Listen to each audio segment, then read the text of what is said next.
ओम नमो भगवते वासुदेवाय।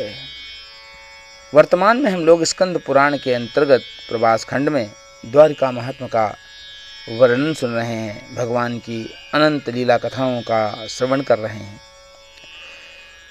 ईश्वर के अनंत रूप हैं, उन अनंत रूपों की अनंत कथाएं हैं, क्योंकि हमारा धर्म कहता है कि ईश्वर अनंत रूपों में हम सब में विद्यमान हैं।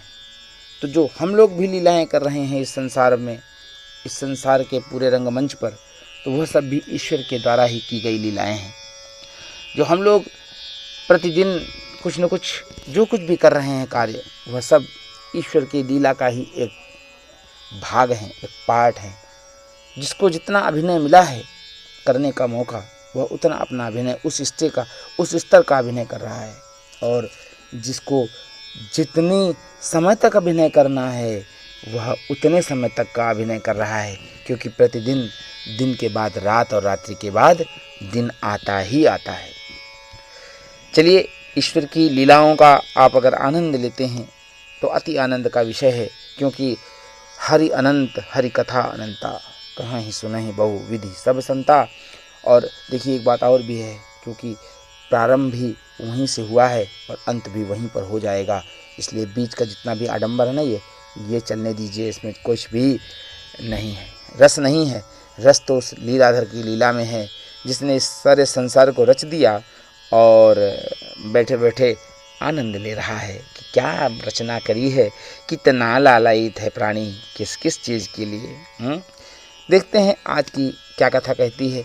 आज की कथा में श्री कृष्ण तथा रुक्मिणी देवी के दर्शन और पूजन की महिमा है। तो देखिए, हम लोग क्या श्रवण करते हैं प्रहलाद जी के मुख से। प्रहलाद जी आज क्या कहते हैं? प्रहलाद जी कहते हैं, द्वारकापुरी में जाकर मधुसूदन श्री विष्णु की अवश्य पूजा करनी चाहिए। तत्पश्चात सुगंध लेप, चंदन, वस्त्र, पुष्प, नैवेद्य, आभूषण, तांबूल, फल तथा आरती आदि उपचारों से भगवान श्री कृष्ण की पूजा करके उन्हें साष्टांग प्रणाम करना चाहिए। घी का दीपक जलाकर अर्पण करें।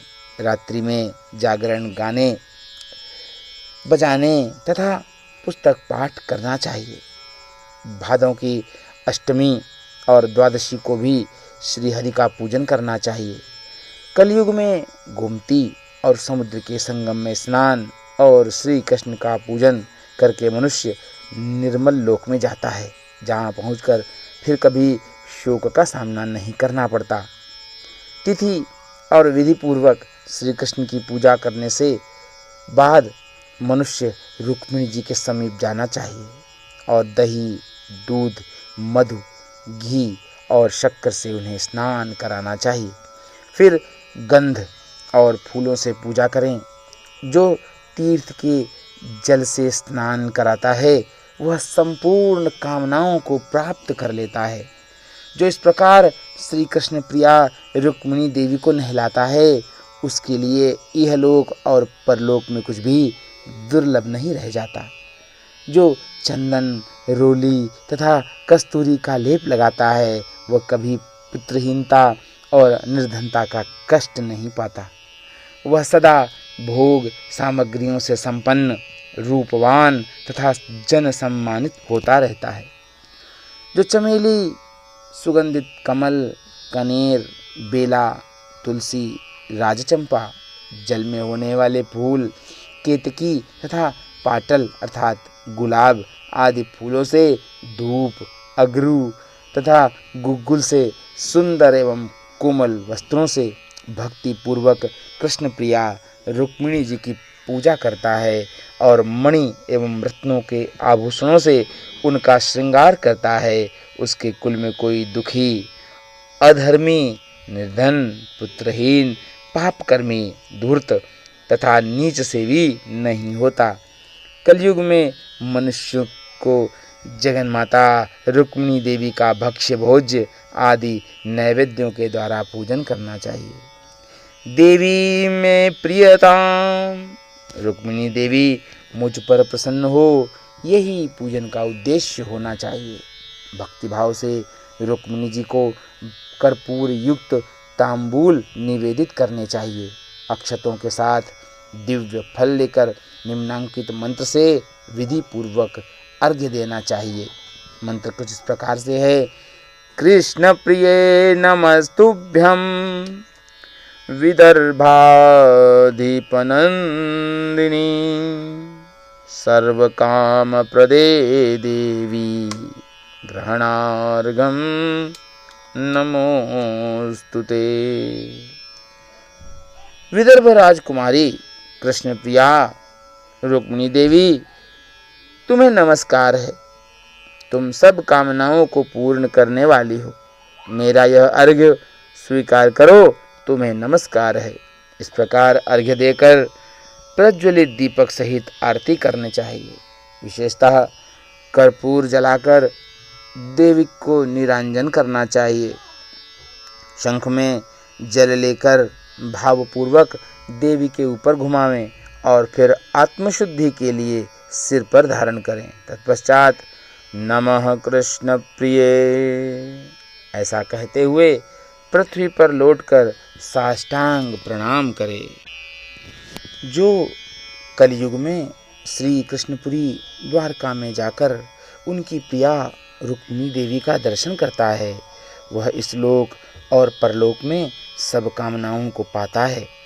माघ शुक्ला अष्टमी को जो चंदन, पुष्प तथा अनेक प्रकार के उपहारों से कामदेव की जननी रुक्मिणी देवी का पूजन करते हैं, उनका जीवन सफल है। उनके सभी मनोरथ पूर्ण हो जाते हैं। जो चैत्र वैशाख में द्वादशी तिथि को कृष्ण सहित रुक्मिणी देवी का दर्शन करते हैं, वे मानव धन्य हैं। उन्हें श्री कृष्ण के साथ उनके धाम में रहने का सौभाग्य प्राप्त होता है। जिन मानवों ने भाद्रपद मास में सदा ही श्री कृष्ण और रुक्मिणी का पूजन किया है, वे सब पापों से मुक्त हो वैकुंठ धाम में जाते हैं। जो कार्तिक के शुक्ला द्वादशी को श्री कृष्ण सहित रुक्मिणी का दर्शन करता है, उसका जीवन सफल हो जाता है और संतान परंपरा का कभी नाश नहीं होता।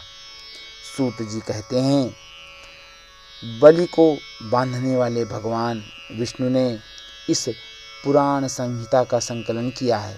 उन्होंने कृपा पूर्वक महात्मा प्रहलाद को इसका उपदेश किया।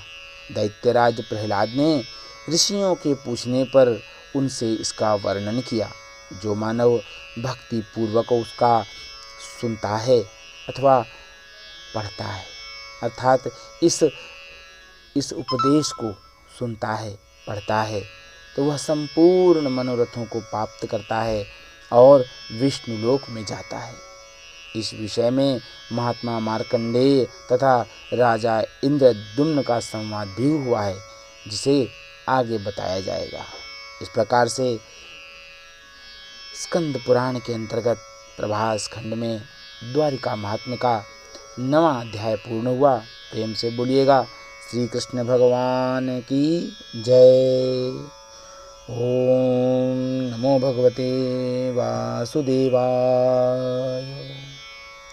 अगर हमारा वीडियो आपको अच्छा लगा हो तो अवश्य ही लाइक कीजिएगा और इसके साथ साथ वीडियो को अधिक से अधिक संख्या में शेयर कीजिएगा और हमारे चैनल को सब्सक्राइब करना बिल्कुल मत भूलिएगा।